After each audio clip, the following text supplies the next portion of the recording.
Mga anak, babalik na ako sa abroad ha. Iiwan ko muna kayo. Mami, babalik pa ba dito si Daddy? Hindi na yun anak. Mabubulok na yung tatay mo sa kulungan. Mami, mag-ingat ka po sa abroad ha. Mamiss ka po namin. Kung may kailangan kayo ha, tawagan nyo lang ako. Or punta lang kayo kay Aling Belinda. Opo, Mami. Sana, pag uwi mo, isasama mo na kami sa abroad. Mga anak, huwag na kayo malungkot. Na-process na ang papers nyo. Baka punta din kayo sa abroad. Mami, ito nga po pala baon mo. Pinagluto po kita ng kalderita. Marunong ka na magluto, anak? Nag-research lang ako, Mami, kung paano magluto ng kalderita. Maganda kasi dun kasi ang bilis. Ganun ba? Saan ka nag-research mo, Ana? Secret, punta ka lang sa comment section. Ay, mamalingki pala ako mamaya. Tao po, Aling Belinda? Uday, bakit ka andito? Anong kailangan mo? Aling Belinda, iiwan ko muna sa'yo ang mga anak ko ha. Kasi babalik na ako sa abroad. Babalik ka na sa abroad, senyora? Oo, Uday, pinabalik na kasi ako ng amo ko. At kailangan ko din magtrabaho para makikitain kami. Paano na ang mga anak mo, day? Andiyan naman si Baki kong Day. Alam kong hindi niya pabayaan si Moana. At magpadala naman ako buwan-buwan para sa kanila. Ganun ba, day? Mangingat ka dun sa abroad, ha? Huwag mong kalimutan ang pasalubong ko pag uwi mo, ha? Iniwan na tayo ni Mami Baki kong.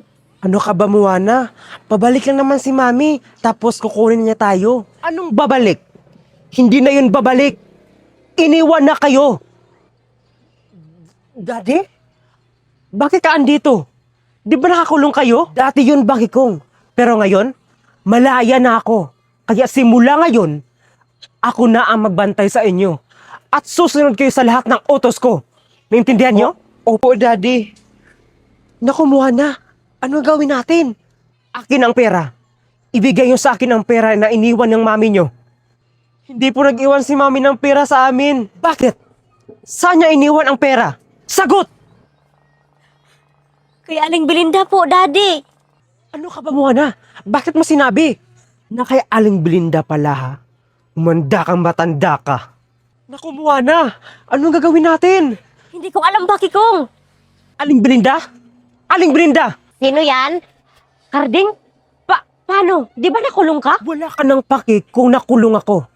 Ibigay mo na sa akin ang pera na iniwan ni Senyora. Anong pirang pinagsasabi mo? Walang pera dito. Huwag ka na magmaang-maangang tanda. Alam kong sa'yo iniwan ni Senyora ang pera. Dahan-dahan ka sa mga pananalita mo, ha? Baka isumbong kita sa pulis. Ibigay mo ba? Or isang pindot ko lang nito, sasabog na ang bahay mo. Pulis!